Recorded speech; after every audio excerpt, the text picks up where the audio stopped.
안녕, 민규쌤입니다. 이번 시간에는 이제 주제 6의 중단원 2, 이슬람 세계의 형성과 발전 살펴보도록 하겠습니다. 자, 지금 우리 서아시아 세계를 다루고 있고요. 이 서아시아 세계의 생활 전반을 규정짓고 있는 종교가 바로 이슬람교입니다. 그리고 이 이슬람교는 사실 세계에서 신도가 많은 종교 중에 하나이죠. 그러니까 흔히 우리가 얘기하는 4대 종교 중에 하나인데 지금 이슬람교도만 한 15억에서 16억 정도 된다고 합니다. 그 정도로 어마어마한 규모의 교세를 자랑하고 있는 종교인데 이런 이슬람교가 어떻게 만들어졌고 이 이슬람 세계가 어떻게 형성, 발전되어 왔는지를 한번 살펴보도록 하겠습니다. 자, 우선은 교과서로는 80쪽부터 85쪽까지 꽤 많은 양이 되겠고요. 우리 내용을 쭉 살펴볼 텐데 그 전에 간단하게 연표로서 흐름 잡아보고 지나가겠습니다. 자, 우리 7세기 초부터 볼 텐데요. 복습부터 해보도록 하죠. 우리 지금 서아시아 세계 다루고 있고 한번 봅시다. 우리 최초의 서아시아 지역에서 문명이 발생했다라고 해서 메소포타미아 문명 다뤘습니다. 메소포타미아 문명, 두강 사이의 땅이라는 의미였고요. 티그리스 강과 유프라테스 강 사이, 그리고 그 주변 비옥한 초승달 지대 이야기를 했었습니다. 그래서 수메르인, 아카드인, 아무르인 등이 계속 이 지역을 차지하고 문명을 발전시켜 나갔고, 그 중에서 우리가 바빌로니아 왕국 다뤘습니다. 그래서 이 바빌로니아 왕국의 함무라비 왕 기억을 하면 좋겠습니다. 자, 이 메소포타미아 문명과 이 에게해 연안에 발달했던 여러 가지 문명들, 페니키아라든지 히타이트, 헤브라이 이런 다양한 문명들을 통합한 최초의 제국 우리가 다뤘습니다. 바로 아시리아였고요.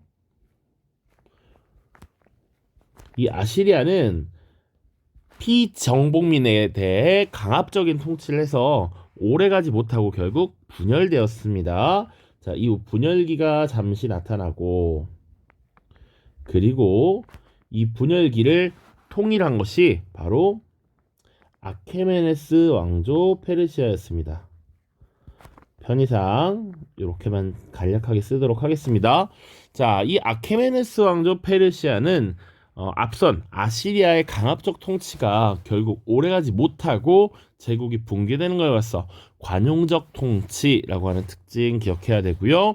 다리우스라고 하는 인물도 까먹지 말아야 합니다.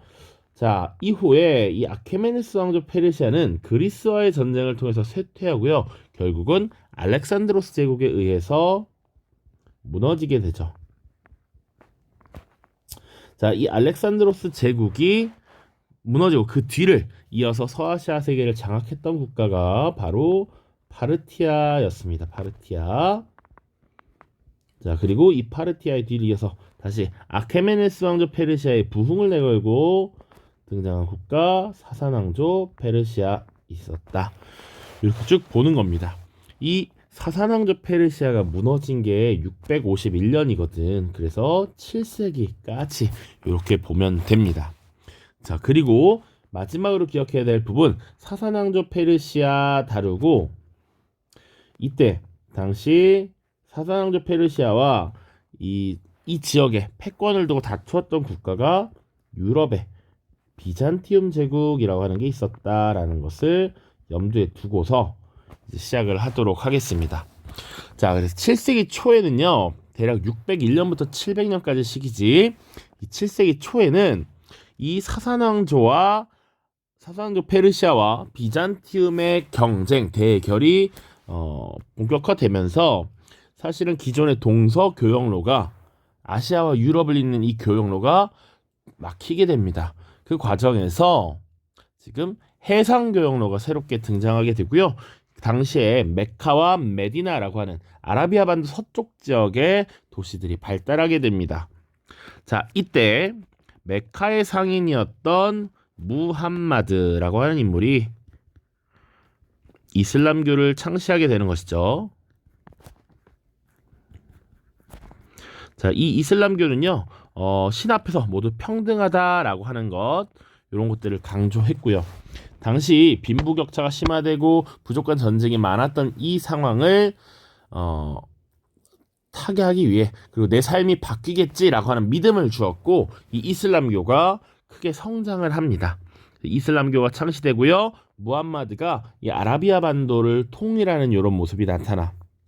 자, 그리고 또 봐야 될 것, 무함마드 사후에도 이제 이 이슬람 세력이 대제국을 건설하고 세력을 떨치게 되는데, 이 이슬람 세계의 정치적, 종교적 지도자를 칼리프라고 했습니다. 이 이후 무함마드 사후에는 칼리프를 선출하는 시기가 나타나, 이 시기를 우리가 정통 칼리프 시대라고 합니다. 칼리프는 선출이야, 선출. 자, 그래서 정통 칼리프 시대가 661년까지 지속이 된다라고 보시면 되고요.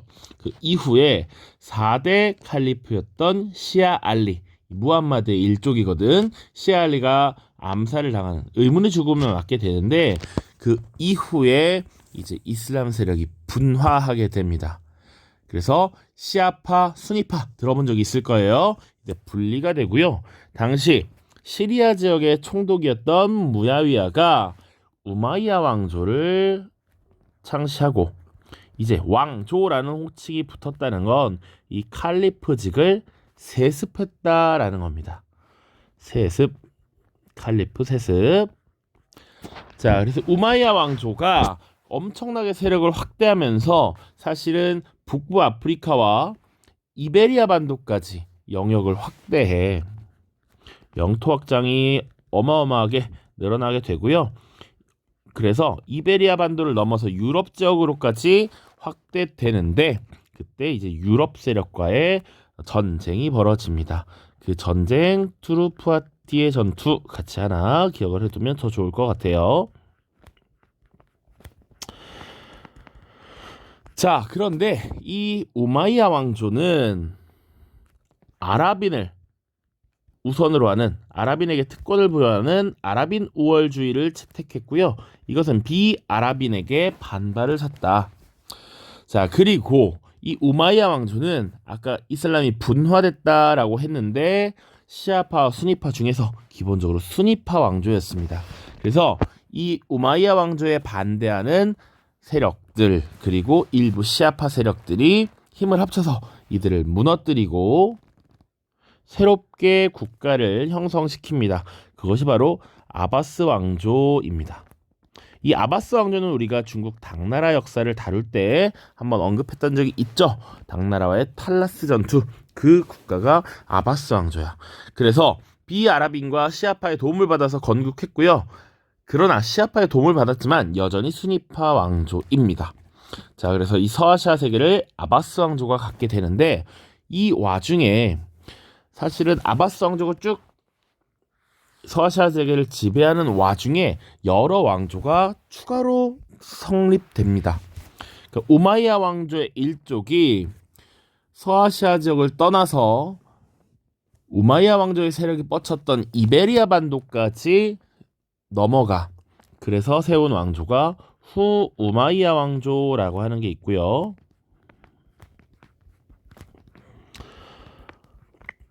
조금 시간이 더 지나고 나면 이 아바스 왕조의 힘이 점점 약화되기 시작해. 그래서 지금의 이집트 지역에 파티마 왕조라고 하는 것이 또 추가로 등장합니다. 그래서 이슬람 세계의 지배자는 원래 아바스 왕조인데, 그리고 이 아바스 왕조의 대장, 이 아바스 왕조의 칼리프가 존재하고 있는데, 나중에 아바스 왕조가 한 10세기 초반 돼도 세력이 굉장히 약해지면서 서로 나도 칼리프, 너도 칼리프 외치면서 3명의 칼리프가 등장하는 이런 혼란의 시기도 일부 등장합니다. 자, 그리고 이 아바스 왕조는 넓어진 영토를 효과적으로 막기 위해서는 많은 군사력을 가지고 있어야 했는데, 이 이슬람, 아랍인들, 그리고 지금 이란 지역의 페르시아인들로만은 이것을 충당하기 어려웠다. 그러다 보니 용병을 고용하기 시작합니다. 이때 여러 용병들이 이슬람의 서아시아 지역에 유입되는데, 대표적인 용병으로 유입됐던 세력이 바로 튀르크족이야. 튀르크족. 이 튀르크족은 우리 중국사에서 다룰 때 당나라 때 북방의 유목민족 돌궐족이라고 보시면 됩니다. 돌궐족이 지금 중앙아시아를 거쳐서 서아시아 지역까지 계속 이동을 했는데 이 시기에는 서아시아 지역의 용병으로 투입됐다. 그 중에서도 사실 족장 셀주크가 이끄는 튀르크족이 일종의 국가를 수립시키고 이 지역을 장악하게 돼. 그러니까 아바스 왕조의 수도인 바그다드를 점령하게 되는데 당시 이 아바스 왕조의 수도 바그다드를 장악하고 있었던 또 하나의 세력이 있었어. 부하이 왕조라는 게 있었고 이 부하이 왕조를 무너뜨리고 바그다드를 장악했던 것이 셀주크 튀르크입니다. 그러니까 아바스 왕조는 이 아바스 가문의 왕 칼리프가 계속 존재는 하지만 사실상 정치적인 실권을 상실했다라고 봐도 돼요. 그래서 이 셀주크 튀르크가 수도였던 바그다드를 점령함으로써 실권을 장악하게 되고요. 원래 이슬람 세계에서는 칼리프라고 하는 사람이 종교와 정치 모두를 주관했는데 이제 셀주크 튀르크라는 세력이 이 지역을 서아시아 세계를 점령하면서 정치적 실권자라고 하는 술탄이라고 하는 칭호를 내려서 정치와 종교도 어느 정도 분리가 되고요. 이 서아시아 세계를 셀주크 튀르크가 호령하게 된다라고 보시면 돼요. 자, 이 셀주크 튀르크가 이 서아시아 세계를 장악하고 주도한 것이 11세기부터인데 대략 한 13세기쯤 되면 이 셀주크 튀르크의 세상도 사실상 무너지게 됩니다. 왜 그랬느냐? 13세기가 되면 세계사적으로 가장 강력한 민족, 강력한 국가가 등장해 바로 몽골족의 침입이 발생하게 되고요. 특히 몽골이라고 하는 나라는 나중에 원이라고 바꾸지만 여러 넓어진 영토를 여러 울루스의 체제로 울루스의 뜻은 연합으로 다스렸다. 그중에 이 서아시아 지역을 지배했던 울루스가 바로 이제 훌라구 울루스가 되겠는데 이 몽골족의 침입을 통해서 셀주크 튀르크도 격퇴당하고요. 결국은 아바스 왕조도 사실상 이미 권력은 없었지만 실질적인 이 존재 자체도 없애버리는 게 몽골족의 침입이었다. 그래서 이 아바스 왕조가 멸망하는 시기가 1258년입니다. 그래서 지금 13세기까지 우리가 쭉 다루고 있고요. 이 몽골족 훌라구 울루스가 잠시 이 지역을 장악하고 있다가 이 뒤에는 튀르크족의 또 다른 일파인 오스만 튀르크가 나라를 세우게 되고 1299년이 되면 이 오스만 제국이라고 하는 것이 등장을 해서 우리가 다음 영상에서 다룰 겁니다. 오스만 제국. 됐죠? 지금 나름의 흐름을 잡는다고 되게 많은 시간을 할애했습니다. 이제 이슬람교의 성립 보고요. 다음 영상에서 이슬람 제국의 발전 이렇게 살피겠습니다. 첫 번째, 이제 그럼 이슬람교는 어떻게 성립되었는가 보겠습니다. 자, 배경부터 보도록 하죠. 배경. 당시 아라비아의 상황은 어땠는가? 좀 더 디테일하게, 정확하게 말하자면 아라비아 반도라고 하는 지역의 상황은 어땠는가를 보는 거야. 오른쪽에 지도 바로 넣어놨는데 지금 여기서 아라비아 반도는 요렇게 색깔 다른 색깔로 한번 해볼게요. 요렇게 볼록 튀어나와 있는 요 반도, 요게 바로 아라비아 반도죠. 그래서 보통 이 지역에 거주하는 민족들을 아랍인이라고 표현하는 거야. 여기가 지금 아라비아 반도입니다. 자, 확인했으니까 지울게요. 이 아라비아 반도의 상황은 어땠느냐? 이 지역의 지리적 특징을 보면 대부분이 사막으로 이루어져 있습니다. 그러다 보니 농사에 적합한 지역이 전혀 아니었단 말이야. 그래서 주로 어떻게 생활했느냐? 오아시스를 중심으로 부족 단위의 유목, 부족 단위의 농경에 종사했다 라고 하는 것. 그래서 오아시스 농업, 우리 1학년 때 통합사에 그래서 이 지역에 관계 농업이 발달했다. 그래서 대추야자 이런 것들 농사 지었다는 거 다 배운 적 있을 겁니다. 이 지역의 특징이야. 자, 그리고 당시 역사적 배경을 보면 이 서아시아 세계를 장악하고 있던 것이 사산왕조 페르시아고요. 사산왕조 페르시아. 그리고 이 서쪽에 사산왕조 페르시아의 서쪽에는 비잔티움 제국이라고 하는 국가가 있어서 지금 대립하고 있었던 것이죠. 그러니까 원래 유럽 지역에서는 로마라고 하는 나라가 있었고 이후 로마가 서로마와 동로마로 분리가 되고요. 그 중에 서로마는 게르만의 침입을 받아서 일찍 무너집니다. 그리고 동로마 제국은 끝까지 남았는데 이때 사사왕조 페르시아와 지금 자웅을 겨루고 있었다. 그러다 보니 이런 경쟁의 관계 속에서 기존의 교통로가 제대로 활용되지 못하고 있었다. 지금 동아시아 지역과 유럽 지역을 잇는 요 교역로가 기존의 교역로가 활용되기 어려웠다라고 하는 것이죠. 그리고 이제 바다를 이용한 해상 교역로가 새롭게 활용된다. 자, 이 과정에서 해상 교역로를 따라 이런 도시들이 상업적으로 번성하게 돼. 이때 성장했던 도시가 바로 메카와 메디나라는 도시가 있습니다. 메카, 메디나. 자, 그래서 이 지역의 상인이었던 무함마드가 성장할 수 있었던 배경이기도 해. 자, 그래서 내용 보시면 사사왕조 페르시아와 비잔티움 제국이 대립을 하고 있었고 기존의 교통로가 단절되면서 새로운 교역로가 발달했다. 메카와 메디나 등의 도시가 번영했다라는 것이죠. 그런데 이렇게 새로운 교통로가 발달되고 무역이 활성화되지만 이런 경제적 이익을 얻는 것은 일부 세력이었다라는 것이죠. 일부 상인과 귀족이 부를 독점하면서 빈부격차가 심해졌고 이런 것들에 대한 주도권을 장악하는 과정에서 부족 간의 전쟁이 발달되면서 당시 사회가 혼란스러웠다라고 하는 것이지. 자, 사회가 혼란스러우면 불안감이 심화되고요. 내 몸을 어딘가에 의지하고 싶은 이런 마음이 생겨나죠. 그러니까 종교라고 하는 것이 확산되기 쉬운 조건이었다라고 생각하시면 돼. 창립 보시면 메카의 상인이었던 무함마드가 알라의 계시를 받아서 이슬람교를 창립했대. 그래서 무함마드가 알라의 계시를 받을 때 이 알라의 계시를 적어놓은 경전이 바로 이슬람교의 경전 꾸란이 되겠습니다. 꾸란 다 괜찮습니다. 자, 주요 교리. 그래서 이 이슬람교를 구성하는 이 이론적인 바탕이 뭐냐라고 하면 여러 가지 영향을 많이 받았는데 유대교와 크리스트교의 영향을 받았다라는 것, 그 밑에 내용이 있습니다. 알라를 유일신으로 숭배하는 유일신 사상, 이게 가장 큰 영향이다라고 보시면 돼.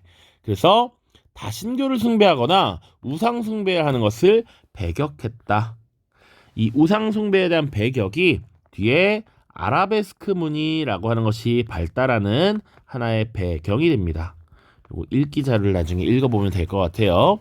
그리고 중요한 게 이 평등 사상이야. 평등. 신 앞에서 모두 평등하다라는 것이지. 부를 가지고 있건 가지고 있지 않건 신 앞에서 모두 평등해. 이 혼란한 상황에서 우리는 모두 같은 존재야. 신 앞에서 놓여진 동등한 존재야 라고 하는 것이 이 이슬람교를 믿게 하는 주요 원동력이 되었다라는 것입니다. 자, 그래서 이후에 이제 교과서 80쪽에 나와 있는 특징들도 조금 더 자세하게 살펴보겠습니다. 영향 보시면 그러다 보니 민중의 절대적인 지지를 획득하고 있어. 이 혼란한 시기에 새로운 종교가 등장해서 우리는 모두 평등하대. 그러다 보니까 지지를 얻었지만 이 이슬람교를 만들어낸 무함마드는 메카의 보수적인 귀족층으로부터 박해됐어. 귀족들은 기득권을 가진 특권 계층이야. 우리가 너희랑 평등하다고 이런 거 싫어했을 거란 말이지. 그래서 탄압을 했다라는 것이죠. 자, 그래서 무함마드가 메카의 귀족층으로부터 박해당하면서 결국 메디나로 피신하게 됩니다. 이 사건을 헤지라라고 표현을 하고요. 이 해가 622년이었는데 이슬람력의 기원이 돼. 622년이 이슬람력 원년이야. 그 다음에 이슬람 2년, 이슬람 3년 이렇게 생각하시면 돼. 우리 연호 설명할 때 비슷하게 이해하시면 되겠습니다. 그래서 이 메디나로 도망간 무함마드가 메디나 지역을 장악하게 되고요.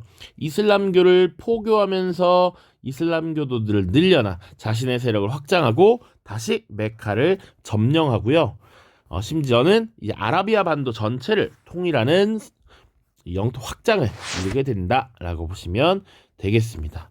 자, 그래서 지도 잠깐 보시면 6세기 후반 교역로의 변화, 지금 기존의 교역로가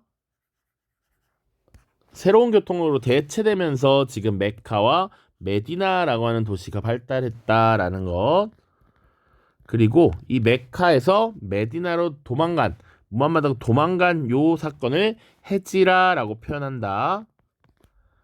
그리고 메디나에서 교세를 확장한 무함마드가 다시 메카를 점령하고 아라비아 반도 전체를 통일했던 것이 630년의 일입니다.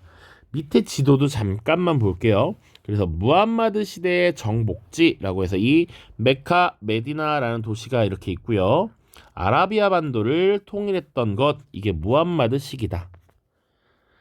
이 뒤에 우마이야 왕조 아바스 왕조는 뒤에 다룰 텐데 지금 잘 보시면, 미리 보면 이 무함마드 사후의 시대가 정통 칼리프 시대야. 그때 이집트 지역과 시리아 지역 그리고 이 페르시아 지역까지 진출을 했다.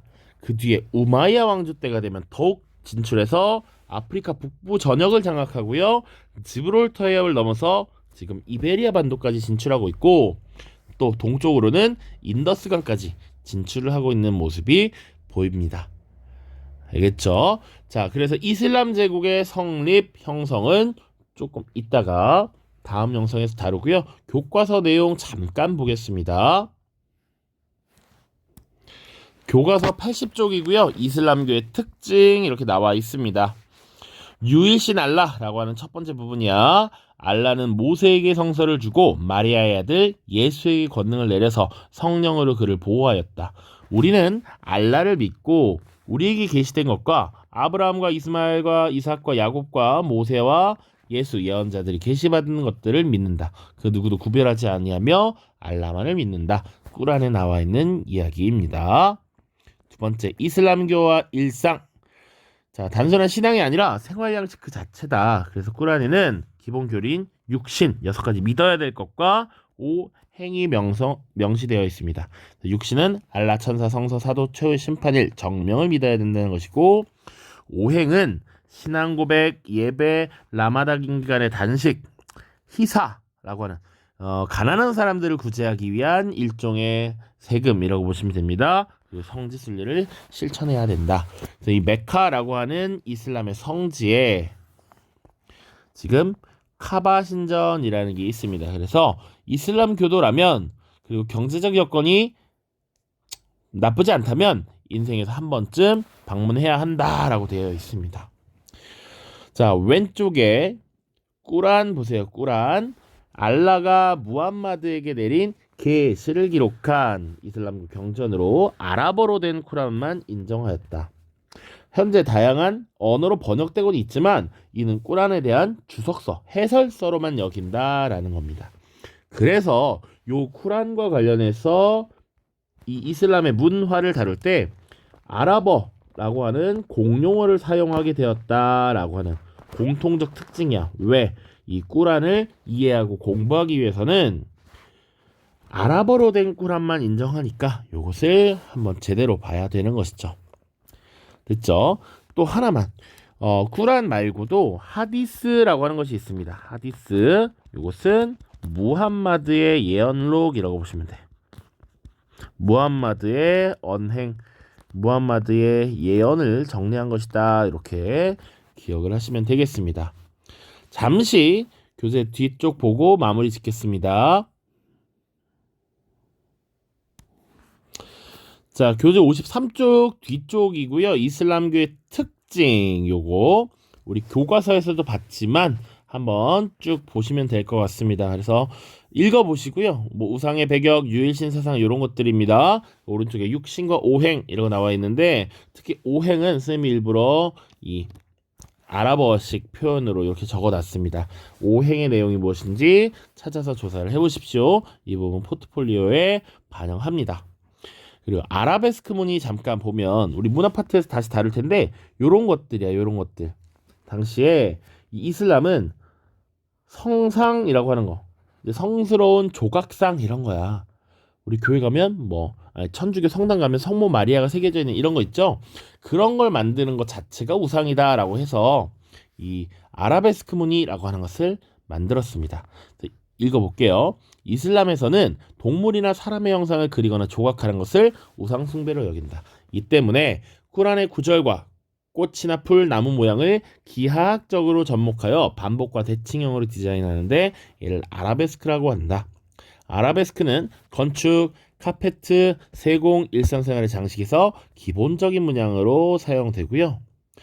그러나 아랍어를 사용하지 않는 오스만 제국, 현재 터키, 그리고 페르시아의 이슬람교가 전파되면서 세밀화에 사람과 동물 문양이 나타났다.